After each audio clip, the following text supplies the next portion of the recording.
right, now, everybody. Quiet, listen to me. We're going to start a show. Now, some of you people have been with me before. You know it's going to be a tough grind. You're going to dance until your feet fall off. You're not able to stand up any longer. But we're going to have a show.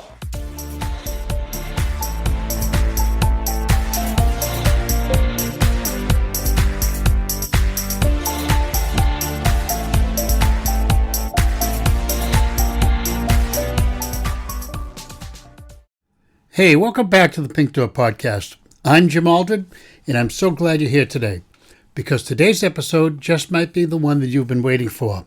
We're talking about downsizing, selling the family home, and finding a place that truly fits your life right now. If you've been turning this over in your mind, even just a little bit, stay with me. I'm going to keep it simple, real, no fluff, just the stuff that matters. So let's get into it. So let's start at the beginning. Why do people downsize? What gets them thinking about it? Honestly, it's different for everyone. But here's what I hear the most. The house is starting to feel too big. The kids are gone. Your cleaning rooms no one uses anymore. Or maybe the stairs are getting harder. The yard takes up your whole weekend. And somewhere in the back of your mind you think, wait, is this still working for me? And for a lot of people, the answer is no. And that's okay. That is completely okay. Here's something I want you to really hear today. Downsizing is not about giving up. It is not about losing something. It is choosing something better for this season of your life. Think about it. Less house means less maintenance, less to clean, less to worry about, more money in your pocket, more time for travel, for family, for the things you actually love. Imagine waking up on a Saturday morning. Instead of mowing and fixing gutters, you're having coffee on a deck with a water view. And that's what your neighbors in the South Shore are finding. And that life, that lighter, freer life, is closer than you think. So maybe you're nodding along right now. You're thinking, maybe that's me. How do I know if it's really time? Here are 3 signs, simple ones. Sign 1, your house costs more than it gives back. If taxes, upkeep, and utilities eat up your budget and the space just sits empty, that's a signal. Sign 2, you feel tied down. When travel sounds amazing but the house feels like an anchor, that tension is worth noticing.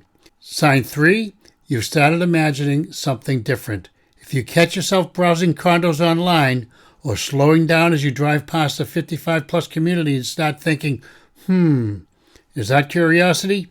That's data. I love that idea, curiosity as data, because sometimes we feel something before we can put it into words. Those feelings are worth listening to. Now, and this is important, there is no perfect time. The market will never be exactly right. Life will never be perfectly settled. The people who move forward are not the ones who waited for perfect. They're the ones who decided that what they wanted next was worth starting now. So if it feels like time, trust that. Let yourself explore it. All right, let's get practical. You've decided, or you're getting close.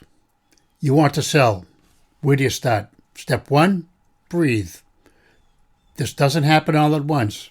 You don't have to decide everything today. You just have to take the next step. That's it. And that next step is getting a clear idea on what your home is worth today. Not what you paid for it, not what your neighbors got back in 2021, what it was worth right now. The South Shore market is unique. Waterfront, commuter towns, beach communities. Values vary a lot from one street to the next. That's why you want someone who really knows this area. Not just any agent, someone who sells here, lives here, knows the buyers, and who are actively looking here.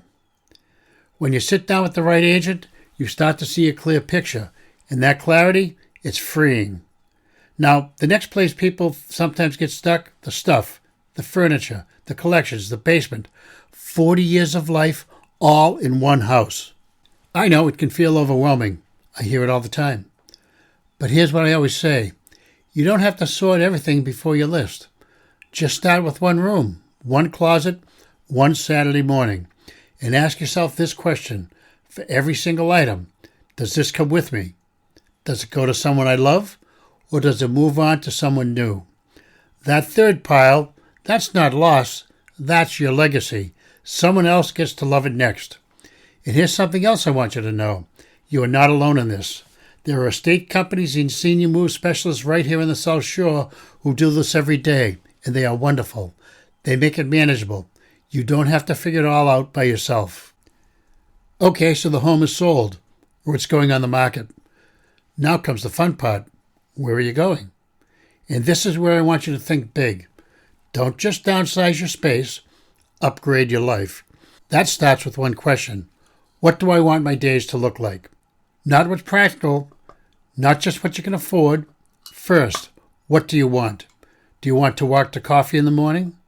Be close to grandkids? Have a water view? A little garden? A whole community of people in the same season of life who just get it?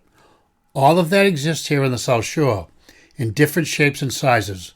Let me walk you through a few options people are choosing right now. Option 1, a smaller single family. Same independence, less upkeep, ideal if you love privacy and want to stay in a real neighborhood. Option 2, condo or townhome. Lock it and leave.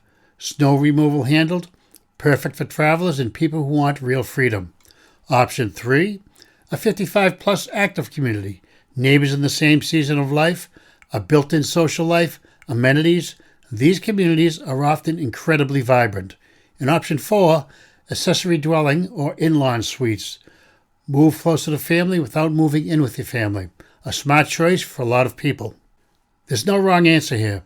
The right fit is the one that lights you up when you picture it. So let's do that. Close your eyes for just a second. Picture yourself 6 months from now. The move is done. You're settled. You're in your new space. What does it look like? What do you smell? What can you hear? Is there a water view? A little backyard? An herb garden? Neighbors walking their dogs past your window on a Tuesday morning? That picture in your mind? That's your compass. Use it. Before we wrap up, I want to go somewhere we don't often talk about, the emotional side of all this. Because selling a family home is not just a real estate transaction. It never is. It's the room where your kids open Christmas presents, the backyard where your dog is buried, the kitchen where you got the phone call that changed everything. It's okay to grieve it. It's okay to cry at the open house. It's okay to need a moment. And at that time, it's okay to feel excited, to feel light, to think, I am ready. Both of those can be true at once, grief and joy. That's not confusion, that's being human. Talk to your family, reach out to a friend who's been through it, and when you're ready, allow yourself to look forward. Because that's what's ahead of you, the next chapter, and it can be so wonderful. People discover that every single day, and so can you. Okay, so let's land this airplane. Here's your takeaway from today. Downsizing on the South Shore is not about losing. It's about choosing. Choosing ease, choosing freedom, choosing the life you've earned. The market is here, the options are here, the help is here, and you deserve all of it. Your only job right now? Take one small step. Call one agent. Drive through one neighborhood. Sit with one question. What do I want next? That's it. Just one step. And if this episode hits home, please share it. Send it to a friend who's been thinking about this. Forward it to your spouse. You just might be ready to have that conversation. Thank you so much for spending this time with me today, and I love this community, and I love this coast. And if you have any questions about this episode, or thinking about buying or selling a house anywhere on Boston's South Shore, from Southie to Sagamore, give me a call. I'd love to speak with you. I believe that people in transition often feel anxious about buying or selling a home, and I'll provide you with the guidance and the security to help your family move on smoothly. Thanks for listening, and catch you on the next episode of the Pink Door Podcast.